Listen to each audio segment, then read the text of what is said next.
Hello family, good morning અને જય માતાજી બધાને. સવારમાં છે ને મારા મમ્મી બધું સામાન પેક કરતા હતા. પછી મેં પણ મારા થેલા પેક કરી લીધા. મારો ભાઈ વયો ગયો કામે અને આરાધ્યાબેનના જ કંટાળો આવતો તારા ઘરમાં રમણ ભમણ પડ્યું હતું ને એટલે.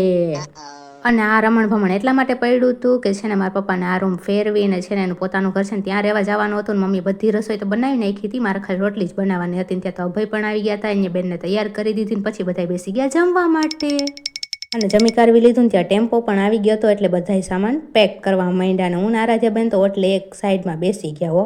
અને પછી અમે નીકળીએ ગાડીમાં જૂના ઘર તરફ જવા માટે ને આવી ગયા અમે અમારા જૂના ઘરે. ને અહીંયા છે ને ટેમ્પો આવી ગયો હતો ને તો બધા સામાન ઉતારતા હતા ને અમે કરતા હતા આરામ.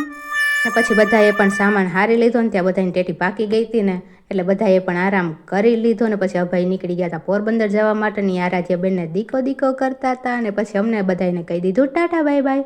અને પછી બેનને તેની બેનપણી મળી ગઈ હતી ને એટલે બેને જોઈ લઈને મજાક કરી લીધી. ને તમને હે ને વિડીયો સારો લાગે ને તો ચેનલ લાઈક છે ને સબસ્ક્રાઈબ કરી દેજો. Bye bye.